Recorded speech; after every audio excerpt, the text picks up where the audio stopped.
Some people don't want you to heal from your childhood trauma.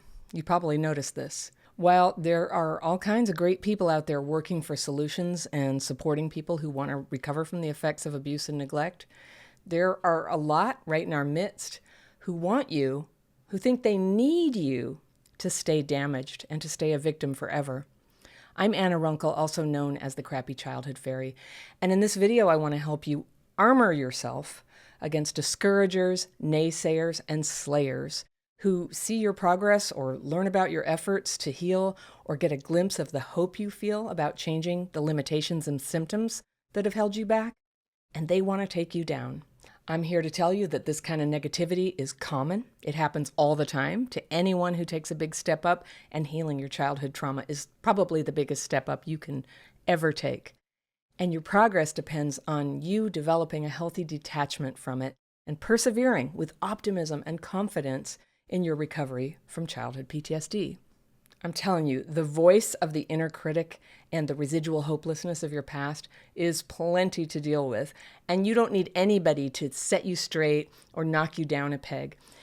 It's just smart. It's realistic to believe that, yes, healing is possible. It might be incremental, but you can do it. Now, why would people want to stop you from saving your own life like that? I'll tell you some of the reasons I've seen. Basically, if you heal, it messes up a whole lot of people's paradigm.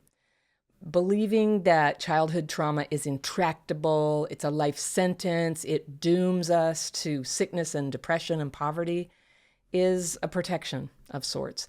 People who are very hurt and fragile sometimes need to be super careful about believing anybody who comes along and tells them, hey, I've got something good. And they've been tricked before. They've been manipulated.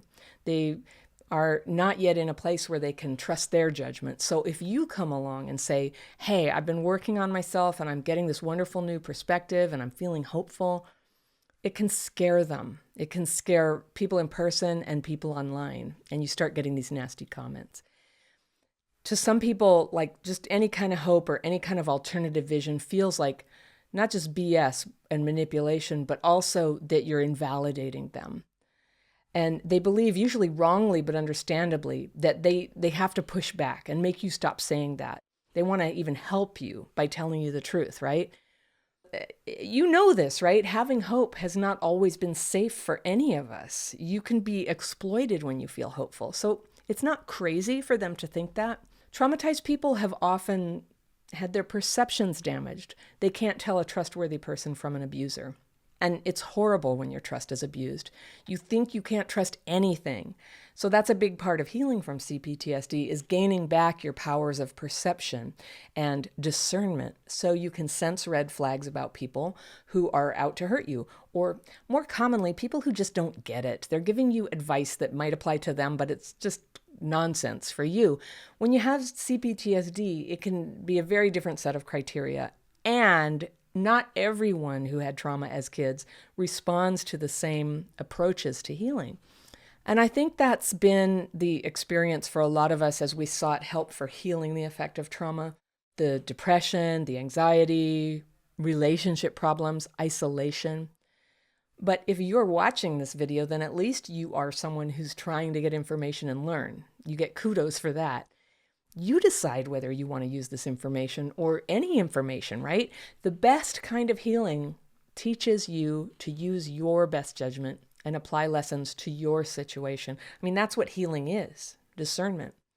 So the same way that you should filter anything I tell you, because it's just my experience, right, is the same filter you should use on people who discourage your healing. That's their experience and their system for handling life when it's hard. You don't have to let it in. And when you like the information and you think it's useful, you can, let it in a little more. We all know people who cling to an identity as a victim, and there's almost always some truth in it. We have been victimized, and we all do it from time to time. But when other people do it, it's easy to see that with all that focus on what happened, how damaging it was, and sometimes how much people who tried to help have, let us down. It's easy to see that someone in that negative space is missing a lot of other information, like other possibilities, ways that they might have the power to heal. And it's really hard to be around that kind of negativity because Well, first, people like this can be really mean. And we've all been there in that lashing out place. But what happens is a person has been hurt so much by other people that they think the bad feeling inside is always because of other people, or specifically because of the person standing right in front of them, when it's you. And here's the thing, when someone in that bad place sees you, you're kind of shiny and glowing because good things are happening for you, because you're sharing a message of hope, they compare themselves to you and then feel badly about themselves. And because this isn't really on a conscious level, it's just kind of grooved into their thinking at this point, they think that you're the one making them feel bad. You say your experience and they hear it as invalidation of their experience. They can't hear the difference. They can't hear that your positive state is not an evaluation of their negative state. They're in too much pain to separate the two enough to even be glad for you, and they definitely can't learn from you. And when this happens, what should you do? Probably just get away from them. If you're very, very advanced, you can try to give them a little acknowledgement and validation, not putting them down, but just understanding the hopeless feeling they have and not trying to change it for them. If you try to encourage someone who's really, really invested at that moment with proving that they're stuck, that it was that bad, that they have no choice, then your encouragement can feel like invalidation. Sometimes the best thing you can do is just acknowledge you heard them, that you understand that you felt that way before, but it is a form of discretion not to go pushing solutions on people, even when you know perfectly well what would help them. Because honestly, we don't know. It feels like we know, but we don't always know. And sometimes people need to be where they are, and they can't really be receptive until life brings them to that point. The best time to give people support and help is when they're asking you for advice. That is another story. In any case, people with CPTSD, including you, including me, we're sensitive to discouragement. We're sensitive to encouragement, and we're sensitive to discouragement.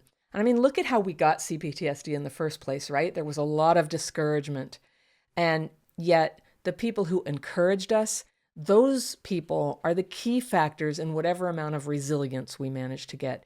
Do you know about resilience?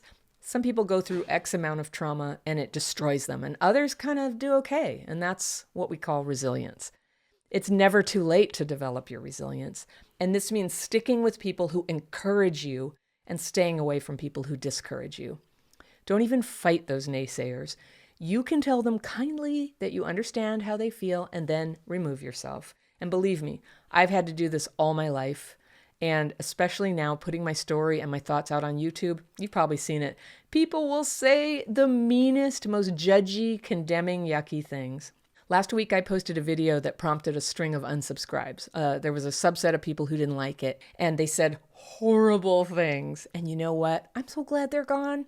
It makes this community safer for you and for me, and it wasn't even that many people, but it helps to make it safer to get people who are hostile, out of the community, because many of you are here pouring out your hearts in the comments, and I read them, and it's beautiful, and I especially love when you guys support each other and give each other validation. That's a very powerful thing. And it's amazing that we can do that all around the world through the internet.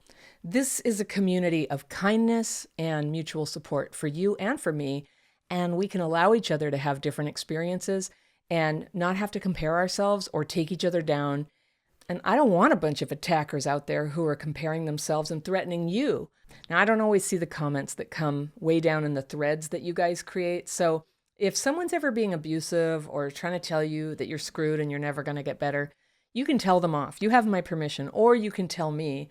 And sometimes I'll have a word with them, or I'll just remove their comment, or I'll remove the person from the community.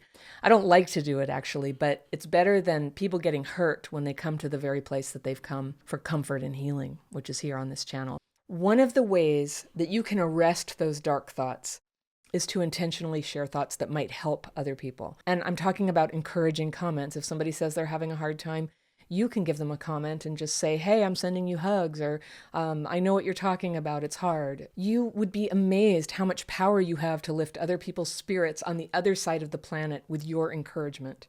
And if you're struggling with negativity and dark thoughts, I'm going to recommend really strongly that you check out the techniques that I teach, that I use for dealing with that, for calming your mind, for developing more of a clear channel to be free and to be yourself and to know what to do with yourself each day so that you can be happy and moving forward with your healing. It's called The Daily Practice, and I'll put a link below in the description section. I do that in most videos, along with some other resources that I think you might find helpful. So put up your invisible shield against all the haters and discouragers and critics who would try to amplify the hurts that you've already got in you and convince you that this is all you are. You are so much more than this.